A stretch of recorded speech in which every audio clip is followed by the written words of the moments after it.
Hey, welcome, all my right thinkers. Thanks for tuning in to check out your boy, P Farm. Thinking right out here in the lab where I do what I do for you. Oh, I got something nice for you today. So get comfortable, make your bathroom run, do what you got to do, get your popcorn. This could take a minute, but it's going to be good. Let's do what we do. Rightism, 25 rules live by. Storytelling, story with a message, and there's a message in the story for life. I give life lessons. You tune in and receiving them. I appreciate you. We got a good thing going. Let's do what we do. Right Thinker's mission is to enlighten, inspire, educate, and motivate you, the individual, to a higher spiritual level of enlightenment. Right Thinker's way of life, through mental and spiritual discipline, practice daily, will help and guide you to obtain your goal of spiritual enlightenment, aka know thyself.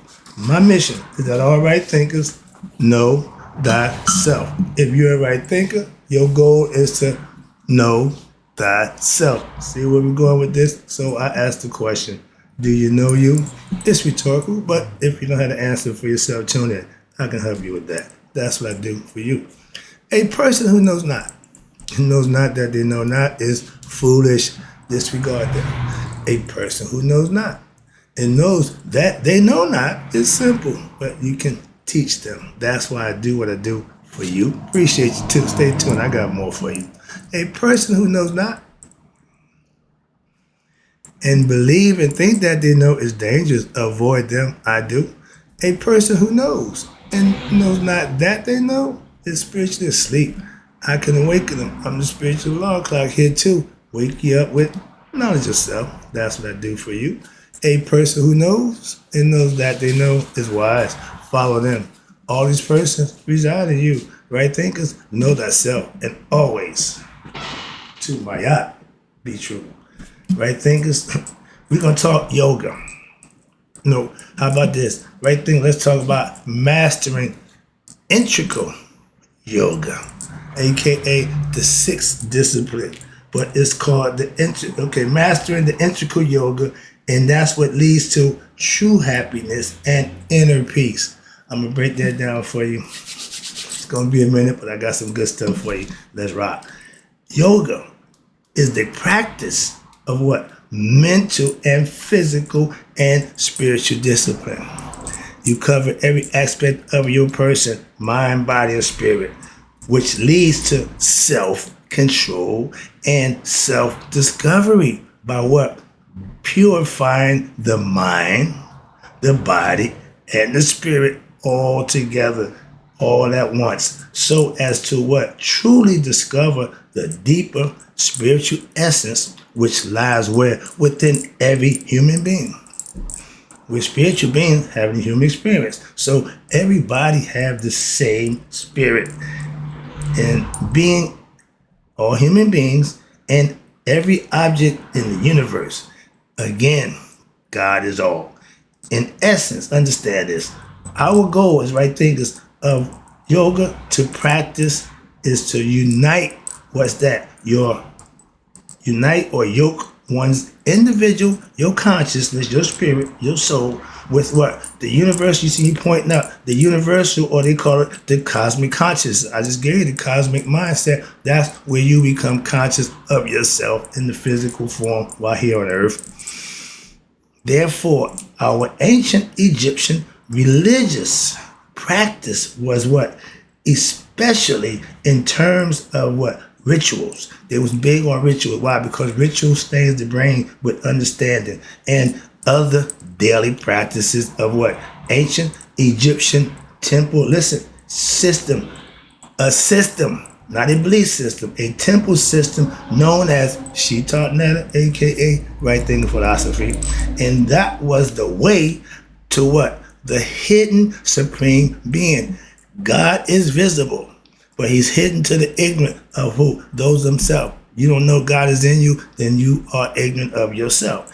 And may be termed as a yoga system. Egyptian yoga, they called it. Again, in this sense, religion in its purest form, that's what it is a yoga system. Why? Because as it seeks to what? Unite you with what? Your true and original source, the essence, God. Higher self, supreme being, Allah, Ishkabibble, whatever. But that's the purpose of getting what? Knowledge and understanding of oneself and practicing a philosophy or yoga concept that will manifest for you things that you want while in the physical form. Christ, before you have knowledge, you're just ignorant of that. Once you have knowledge, you become conscious, hence Christ conscious. Moving on. You got in the yoga disciplines, you have 5 disciplines of yoga, and they fall under 5 major categories. You got more, but these are 5 majors, as they say. I add the 6 as this. These are, I told you before, first one, yoga of wisdom. You have, did I want to do this? Not really. No, yeah, I'm going to do this. Okay. I got yoga of wisdom. You got yoga of devotional love. You got yoga of meditation. Then you have Tantra yoga. That's the physical position. I don't do that one. And yoga of selfless action. That's my yacht. That's the one we practice as right thinkers. But we, guess what? We practice all of it intricately. So that's where we're going. So understand this. So the practice of any discipline that leads to oneness, again, any religion and all religions is based on supposed to be doing that, leading you to God. Okay? That's why the end game was always God. God, yeah, but teach them how to get there. That's what our ancients knew, how to get to God within yourself, not out looking for God in all the wrong places. You'll never find him. So whoever put that together knew just that. Moving on. And if you're going to do God, you're going to race the people who brought the concept to you and create your own concept and throw ours away like it don't matter? Really? Moving on. Just thought about that. But watch this. Any practice of any discipline, so any practice of any discipline that leads you to oneness with the supreme consciousness, God, is called yoga. Get it? If you study, rationalize, and reflect upon the teachings, that's you are practicing yoga of wisdom. Did that, mastered that. If you meditate upon the teachings and your higher self, you are practicing yoga of meditation. That's what we're doing right now. Got that too. If you practice rituals which identify you with your spiritual nature, you are what? Practicing yoga of ritual identification. There's a name and a concept for everyone, so they have them all for you. Watch this. And which is part of the yoga of wisdom. Again, another spinoff.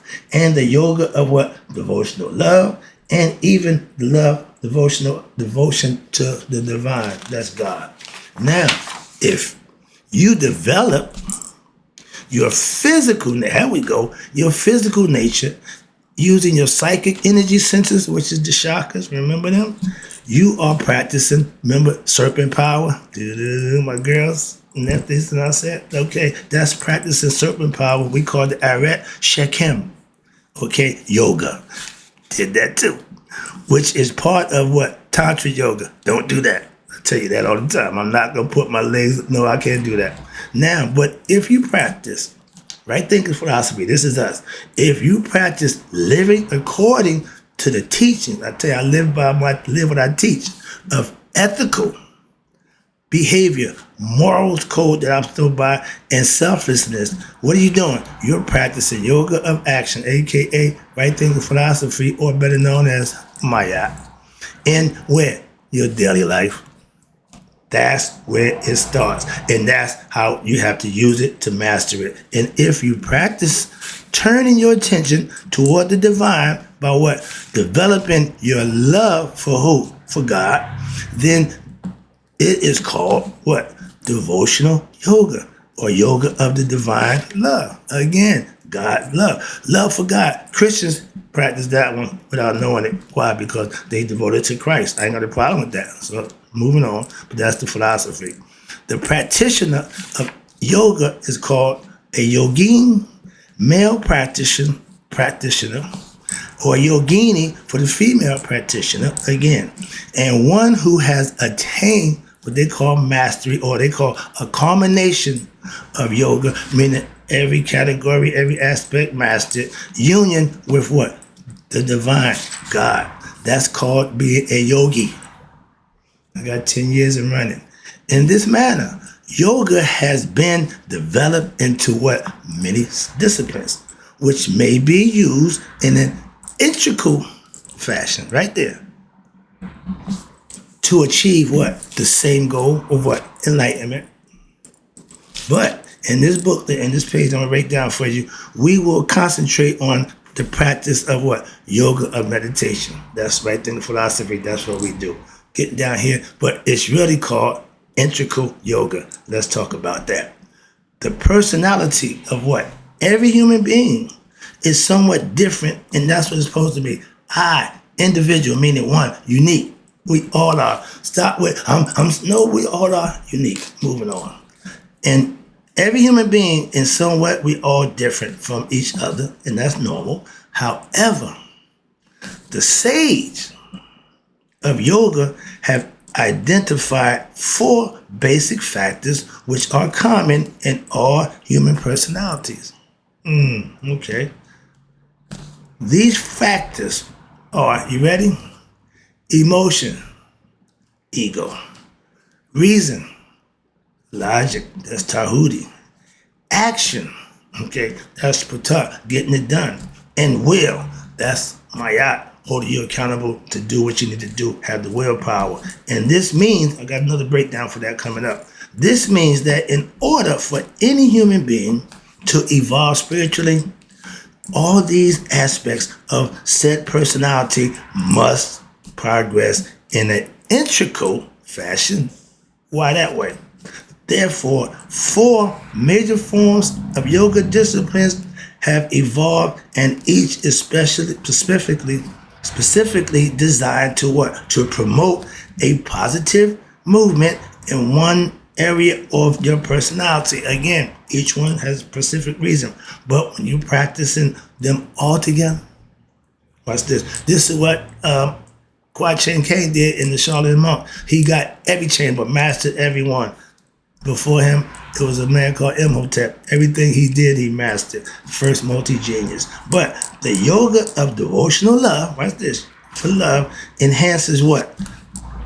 And harnesses your emotions for God aspect of your human personality and directs it where? Towards your higher self.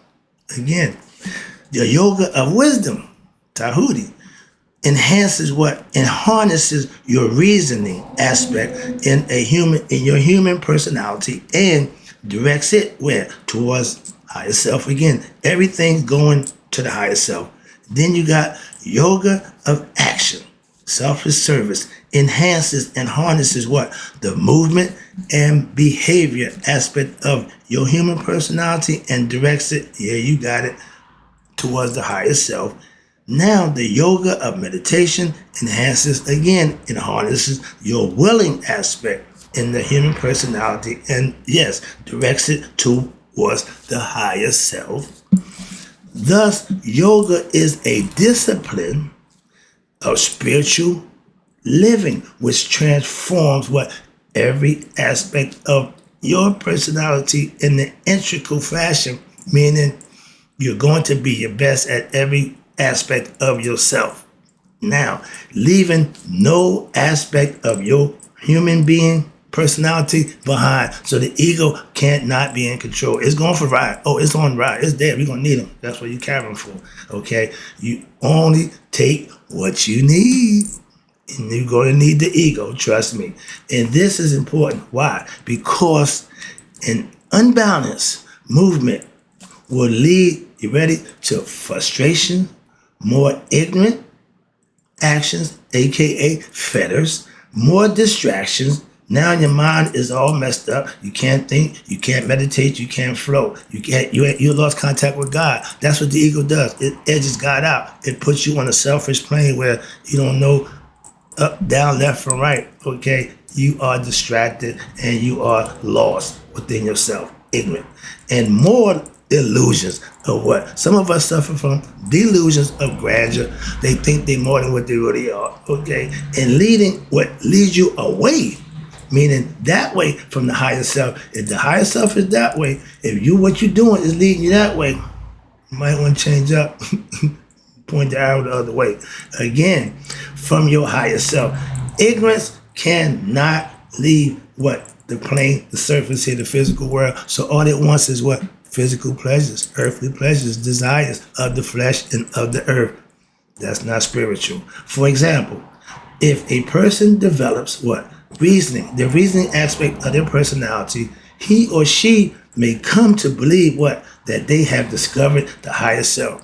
With just having one aspect of themselves covered, they think they done did something like a thief, grab something and run, think they got something. Okay, watch this. But however, I get my word again, however, when it comes to dealing with some problem of life, an aspect that they ain't even thought about, such as a perfect example, a death of a loved one. I will never freak out at a funeral ever again.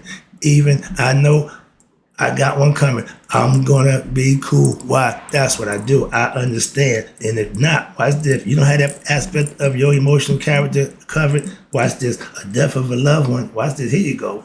They cannot control what? That emotion. They're going to lose it. Okay? I never forget when my niece passed away. My mom and my sister showed me something that they got resolved and they understand, so they're not gonna freak out either. But guess what? If you can't control your emotions, and when that situation happens, or if what they are tempted, here's another one. If you stop doing something, drinking, smoking, whatever, you don't want to go back to that environment. You don't want to tempt yourself. No, you might not want to do that. If your willpower and is strong, you want to put yourself in that environment. How about that? Well, I could just be around it and not do it. How about don't be around it at all? Moving on. That's just a concept. Again, if you want to fight temptation, that's the best way to do it. What? Avoid them. Simple. You know snake ain't good. Avoid them. You know somebody's toxic and not good. Avoid them. Same thing. Moving on. But to do something unrighteous, I just did the lesson about, I'm mad because what I see us do for money. Your dignity, self-respect, integrity, shot straight to hell for a few dollars. Moving on. Can't do it. Won't do it.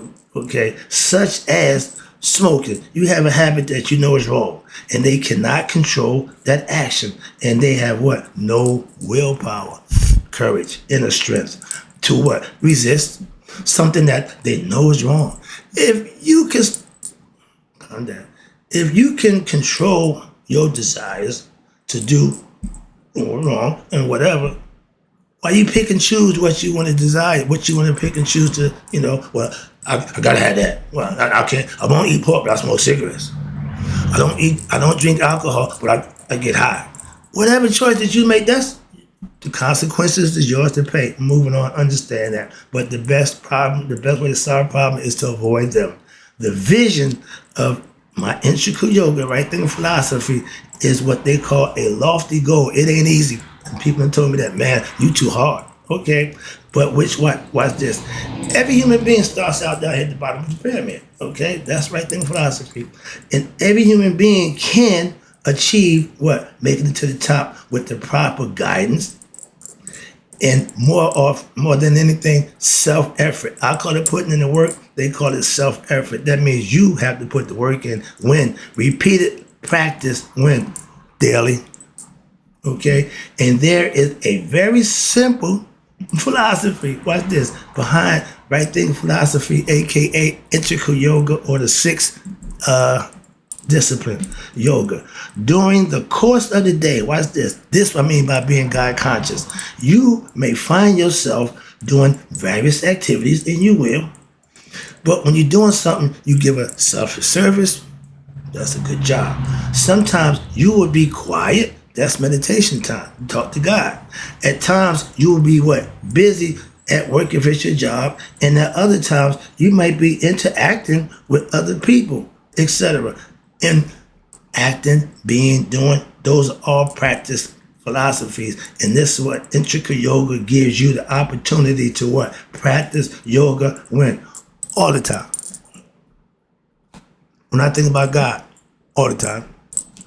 When you have quiet time, now you can practice, I just told you, my meditation time. Sit back, or either I'm going to meditate or I'm going to read. One or the other. And both of them, I got to bother with either one. And when at work, you can practice righteous action. Again, and self-service. These are things that you control. I do it all the time. It's real easy, real simple. And when you have leisure time, again, and we all have that, what we call our downtown leisure time. If you're not using that time wisely, you're wasting time. You can study, okay, and you can reflect into reflect on yourself, into go in introversion, go into yourself, check yourself, okay, see what you're doing right, see what you're doing wrong, what you can get better at, what you need to stop doing. Those are things that you control. And watch this, on reflect on right thinking philosophy teachings. And when you feel the sentiment of love for a person or an object, you can practice remembering what? The divine self who made it possible. Live in gratitude. Always give thanks for your what? Experience in the company of those personalities or the opportunity to even acquire said objects. Always giving thanks. When you're living in that method, that mindset, I call it gratitude state. I give thanks for every little thing I get. Moving on. And my buddy do the same thing. From a higher perspective, watch this. Now you can practice self-reflecting on how the people and objects in creation are expressions of what? The one divine self. And this movement will what? Lead you, the person, aspirant, right thinker, to what? Spontaneous and perpetual state. You ready for this? Ecstasy. I tell you, having the mind orgasm, when that marriage is made between the conscious mind and the heart conscious, ooh, yeah, that's a mental orgasm. It's a spiritual thing, but y'all call it ecstasy. They got a drug that can make you feel all tingly off. Yeah, that's that drug, ecstasy, but that's what they mimicking. I don't need a drug to reach that.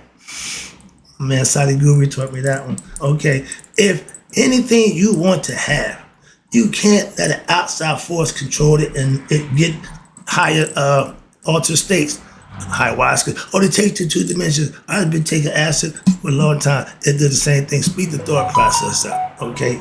No problem. I call it brain food.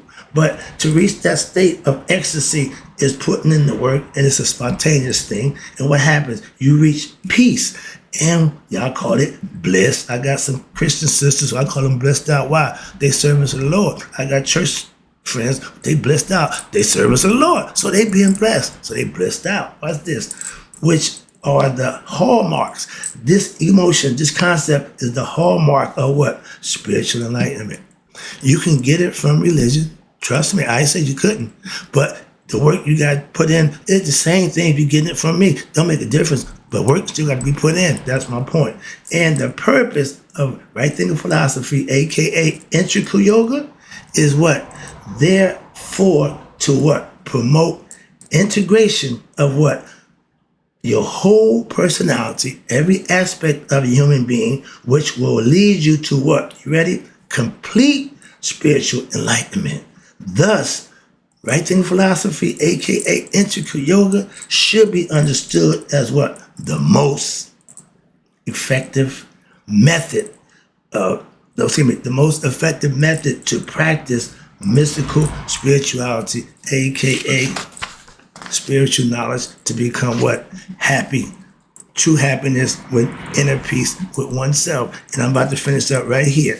Popular culture holds that happiness comes from what? Hoarding objects, no, and having great wealth in possessions, as well as from promoting situations which provide pleasure and outer prosperity. Again, all that's earthly.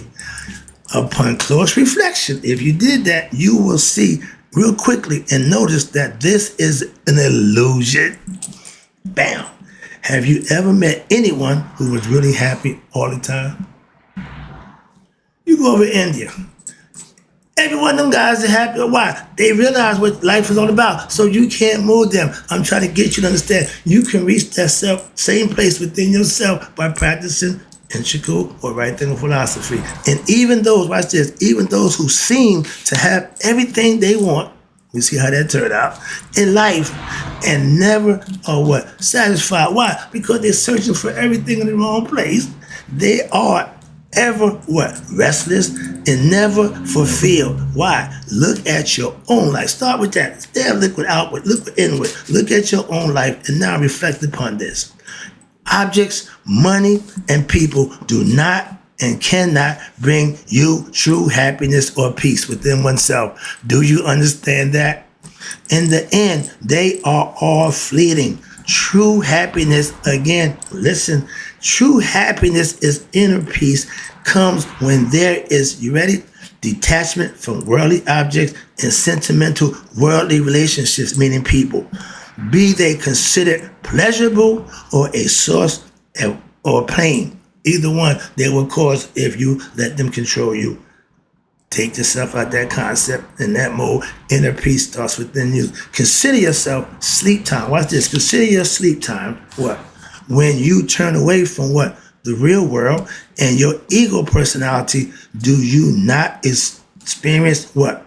Peace, tranquility, such as nothing you can experience in what? This physical world of human experience. When you go into that dream state, that's where you're going to go for eternity. You just getting a glimpse of it every now and then.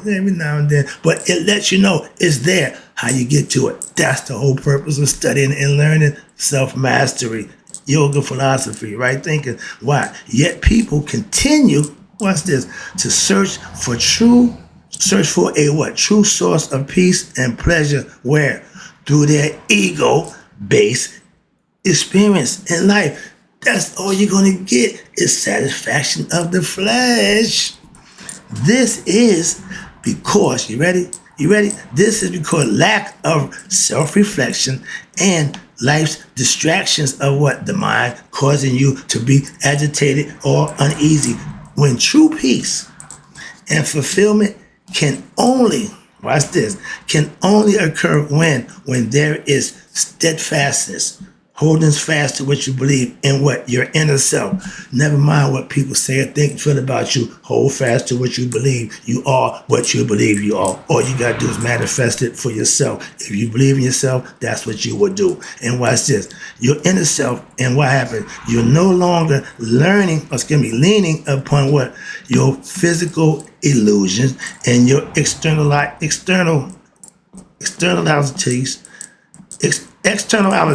and your physical desires of your egoistic feelings or sentiments, etc.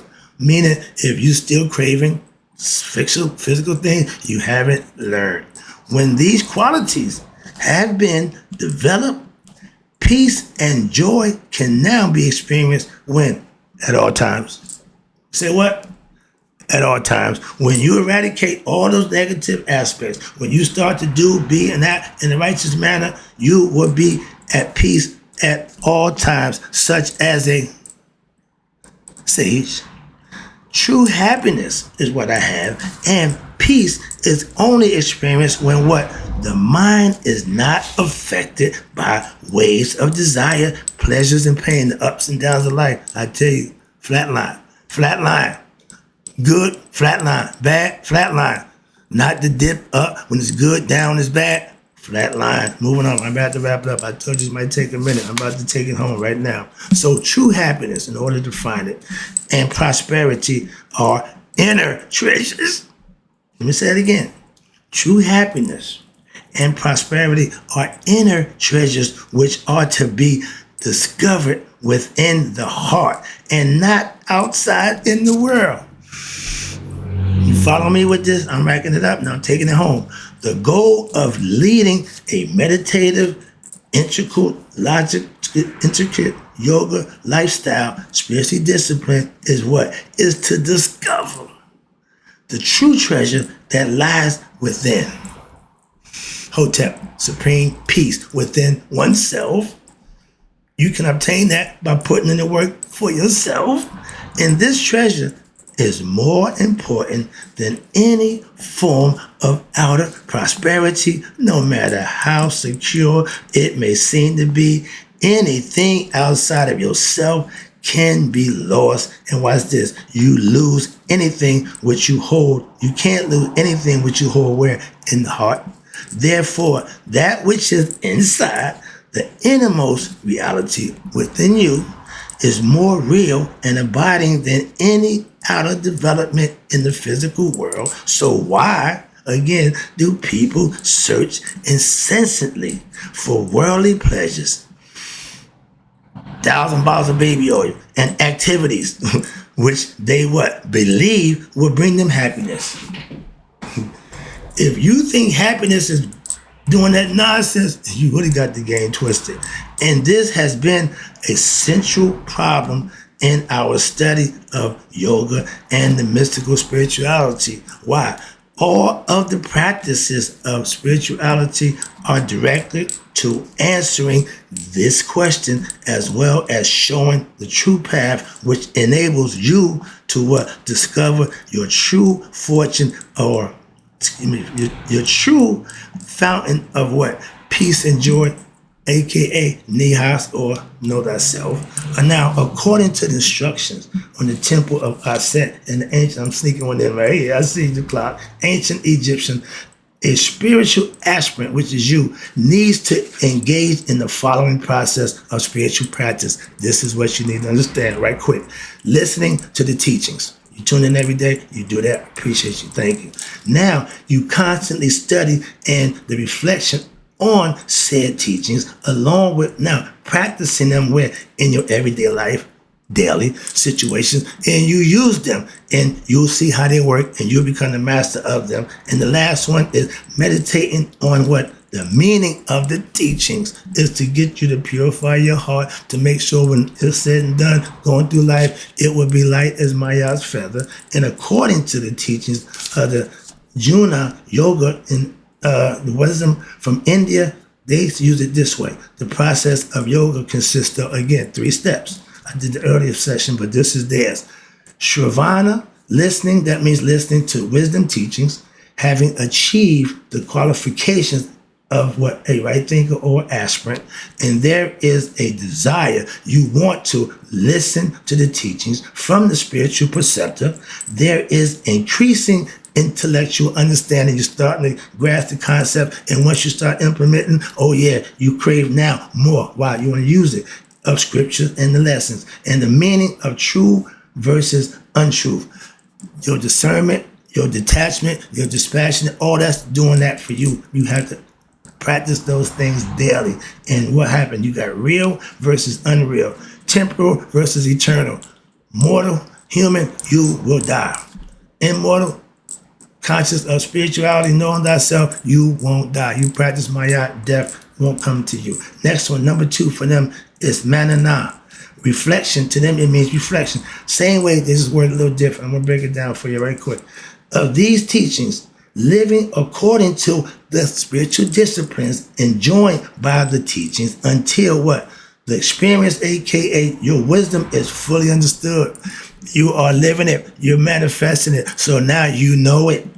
Reflection, implies discovering the oneness behind the multiplicity, aka God, of the world by engaging in intense inquiry into the nature of one's true self. That's the hidden one. You find out that's what you study for. That's what Shita Netta tells you. Study of the hidden God.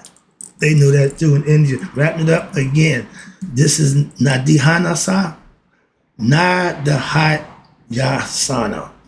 The process of reflection leads to the state again in which the mind is continuously, not every now and then, but it's continuously introspective. That's self-reflecting, aka modern time. That's checking yourself before you wreck yourself, okay? And this is a term we call meditation. It means expansion of your consciousness, culminating in in a revelation of identification with the absolute self. They call them Brahma, the absolute. We call them God, Nabircha, whatever you want, but that's what you do, whether you're in India or in Egypt. It's the same concept. Anywhere else, everybody trying to get you to be your best self, to know God. That's a lesson. I hope you enjoyed it. I'll be back. You know how I do. And in closing, right thinkers, may you all live to be 100 and me 100 minus a day. So I never know that my right thinkers have passed away. Hope you enjoyed the lesson.